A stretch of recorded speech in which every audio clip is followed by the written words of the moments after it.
more seafood, sustainable seafood focused. You know, the oyster is a great thing to eat. We should eat more oysters. Right. We should eat more clams. Florida, oddly, is an amazing sustainable seafood scene. You know, just the work that they do with the Florida stone crab, right? You know that every year they just harvest like the left arm, and they put the crab back, and the next year it's the right arm, and they put the crab back. Really? Yeah, it's a brilliant fishing industry. You know, they don't kill the animal. The claw grows back.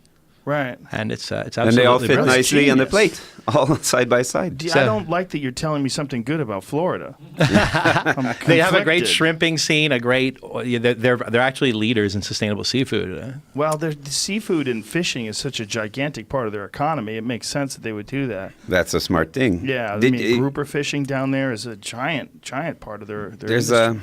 a good book that was published a few years ago, The Big Oyster, I think, Mark Kurlansky. He wrote a book The history about of the cod. oyster. Yeah. The New York and the history of the oyster. That's and it's incredible. Super interesting because his thing was like, you know, we try to portray our history as like glorious and we herded bisons before for protein and that's how we started our, like modern farming. But in fact, we probably farmed oysters and snails and clams because they don't move and they're the most prolific and the most abundant source of protein. Kurlansky, in that book, Kurlansky brings up a premise, and I'm loosely interpreting it now because I read this book a few years ago, but think of this for a second, right? The island of Manhattan is all the rivers around it, all the water systems around it, is actually one of the greater oyster situations on the Atlantic East Coast, right? The reason that the population exploded in Manhattan in the early days was that any person could literally get off a boat, walk onto the island of Manhattan, homeless, broke, and sleep in an alley and walk down to the river and pick 5 oysters. A small oyster is 5 grams of protein, right? A medium oyster's got 10 grams of protein. So a completely destitute person could just eat 6 oysters a day, 3 oysters, and live again another day to find a job. So the population ultimately, New York City and its population was based on this this huge supply of oysters. Wow. Yeah. That's there crazy. was a free, available source of protein that will make you live another 24 hours. So if it takes you 3 days to find a job, 4 days to find a job, 20 days to find a job, you're not going to die because there's oysters. Look at this. And they found oysters.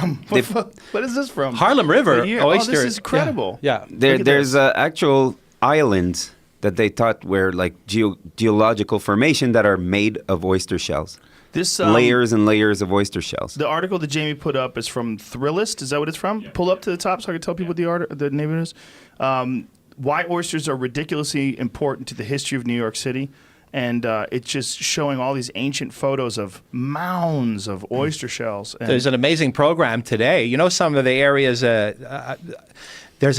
take these giant cages. One oyster, if I'm correct, filters 4 metric tons of water per day. From what I understand, I might be wrong with my math. So take this, for instance, a caged box of thousands of oysters. There it is. There's the math. A single oyster can filter about 30 to 50 gallons of water every day. Loose math. And in case you haven't noticed, New York's waterways aren't exactly the cleanest. The folks behind the Billion Oyster Project are trying to change that by recycling shells from the partnering restaurants and getting them back in the water to build oyster reefs. The goal is to add 1 billion oysters to the water by 2035. So far, they've restored 1 acre. 1.5 acres of reefs. Don't say 1.05, bitch. You got an acre. Oh, you just adding those extra 2 numbers. 1.05 acres of reefs and count 11.5 million newly grown oysters. But the oyster will clarify the water. It'll make a murky river clear again. Wow. But does that affect the taste of the oyster? They don't eat those oysters. I think those are pulled back into landfill after or mulched into gardens. Or for the shells farming. Again to re-put for more reefs. But the oyster is interesting. It doesn't move, right? An oyster, it opens its shells to feed. Showing how they do it. This is incredible. And the oyster, that the oyster it will change gender according to the density of the population. So it'll go from male to female in order to balance the population. Look at that water. That's incredible. We're watching a video where the oyster recovery, what does it say? It was a time lapse of it. Oh, sorry. So it's a time lapse, but it said, what does it say it was from? Oyster filtration. Right, but there was a watermark on the video there in the corner. It was showing.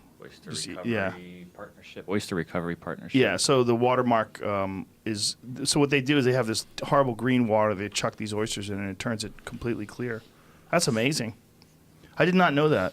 I did know that they used to eat lobsters, and they thought of lobsters as poor people food because they would just get them out of the river. The rich kids eat bologna. Yeah, isn't that crazy? In New Brunswick, they used to harvest the lobsters to feed to the prisoners, and keep the shells as fertilizer. Wow. Jefferson was one of the first presidents to bring the lobster into the White House because it was seen as servant's food.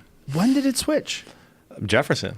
So when he started doing that, that's when people realized it was so delicious? No, Well, that's he with made the it lobster socially spaghetti at Joe accepted. Beef. We changed the whole thing. The lobster spaghetti at Joe Beef is insane. That lobster spaghetti, that's off the charts. You know, also the child labor laws were instaured primarily because of the kids that used to work in oyster shucking plants. Really? Yeah.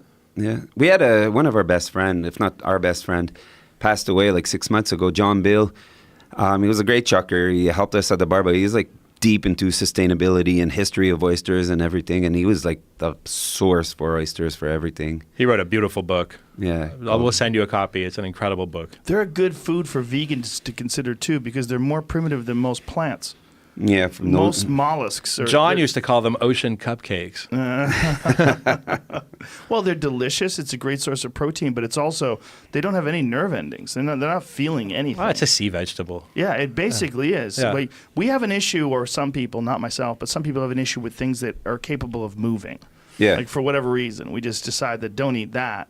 But if you want to talk about something sustainable, like mollusks and seafood, I mean, they can be commercially farmed. They actually do have a positive impact, as you're describing, on the environment. Incredible source of protein as well.